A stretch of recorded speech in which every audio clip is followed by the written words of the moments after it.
Money laundering is a serious and growing issue globally. The United Nations Office for Drugs and Crime estimates that between 2 and 5% of global GDP is laundered. This amounts to 800 million to 2 trillion annually. Juliana Alfred, Permanent Secretary in the Attorney General's Chambers and Chair of the National Anti-Money Laundering Oversight Committee, NAMLOC, explained that NAMLOC, which is an intersectoral committee set up by the Cabinet of Ministers, is actively working to monitor and mitigate the risks posed to the various sectors within St. Lucia by money laundering, terrorist and proliferation financing.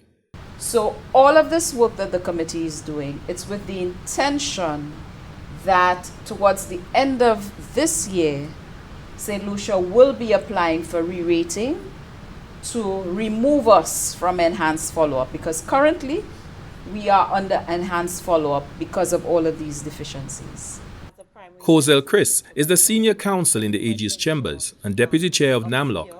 She said St. Lucia has been cited as falling short on some of the 40 standards set by the Financial Action Task Force, which is the intergovernmental policy-making body established to set international standards to combat money laundering, terrorism and proliferation financing.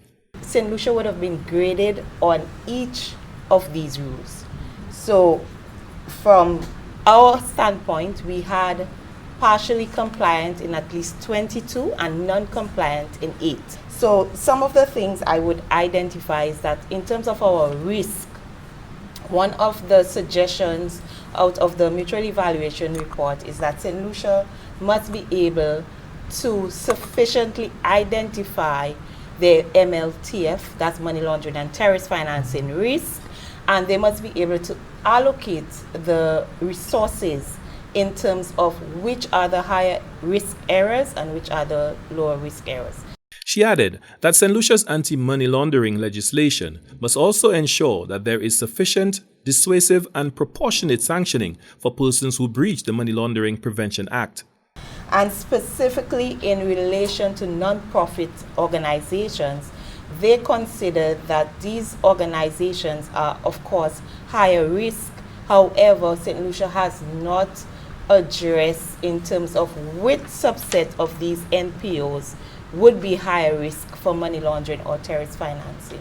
Though compliance with the international standards is voluntary, the economic ramifications for deliberate non-compliance can be catastrophic, with countries facing being grey or blacklisted or even losing correspondent banking privileges. So what you will see happening is obviously disruption in services.